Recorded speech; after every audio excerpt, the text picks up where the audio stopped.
Oui, c'est le deuxième tome de Xian. Après, au Mont Blanc, maintenant, c'est le Trésor de la montagne.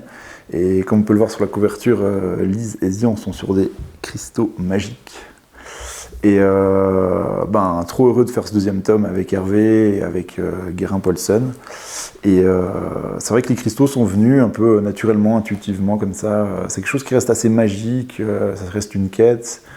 Et on aime bien emmener Xian aussi dans des aventures où il est aidé par ses amis animaux, dans des recherches, des quêtes, découvertes de soi, puis aussi de la beauté de la montagne. Et ça fait encore partie de ces trésors un peu mystiques dans ce monde moderne. Cet oiseau est un compagnon de longue route qui est né il y a bien quelques années, il y a longtemps. Je ne me rappelle plus trop, c'est sorti de mes carnets de croquis comme ça, ou en dessinant pour des enfants de la famille ou des gens. Ce petit oiseau est devenu Xian un jour où, avec Hervé, on racontait des blagues sur une terrasse. Hervé, son nom de famille, c'est Dupied, et on avait les deux le pied cassé, et on n'avait rien d'autre à faire que raconter des blagues. Et du coup, on a pris une feuille de papier, on s'est mis à raconter une histoire qui est devenue le premier livre. Et du coup, on lui cherchait un prénom, et Xian est venu assez naturellement, car nos deux grands-pères s'appelaient Jean, et Jean, c'est Xian en patois des montagnes. Ainsi, c'était aussi un personnage qu'on aimait bien dans Premier de cordée de Frison Roche.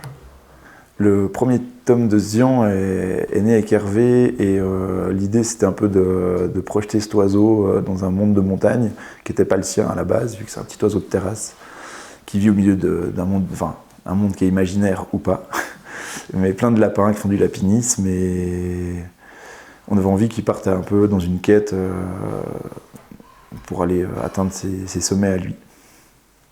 Oui, c'est vrai que dans le premier et le deuxième tome, il y a plein d'animaux.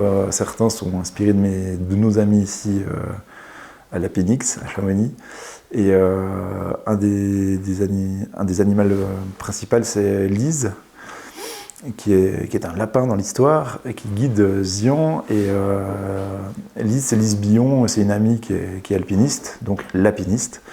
Et c'est avec elle, lors d'une de mes premières escalades ici dans le massif, qu'on avait inventé, c'est surtout elle qui avait fait plein de blagues toute la journée, et le l'alpinisme était né ce jour-là, sur une grande carotte de granit. Avec Hervé, on a mis des petites pointes d'humour un peu qui se parsèment à travers les pages, et pour nous c'est un peu nous, on fait souvent, on aime bien se marrer, même si on va en montagne, des fois c'est dur, l'humour permet plein de choses, et on espère que ça touche autant les enfants que les parents qui lisent. Alors pour les techniques de dessin, c'est simple, je prends une feuille de papier, typée un peu aquarelle avec du grain, puis moi je dessine à la main toujours, j'adore ça, ce contact avec le papier qui gratte un peu, et je dessine à l'encre de Chine.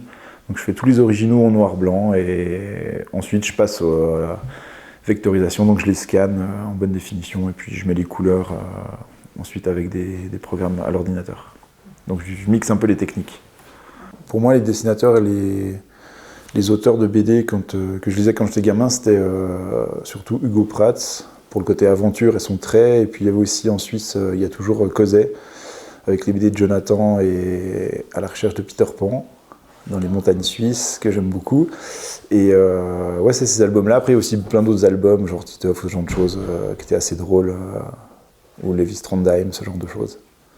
Alors oui, il n'y a pas que des livres pour enfants, je décline aussi mon travail sur d'autres supports comme des fresques ou des tableaux principalement, mais également j'aime beaucoup faire de l'animation, dans des films d'animation avec du ski, je fais beaucoup de ski, et là on peut vraiment explorer le domaine imaginaire où il n'y a pas trop de limites à part la technique de réalisation, mais on peut passer d'une scène à l'autre en un clin d'œil, c'est vraiment le domaine pur pour l'imagination.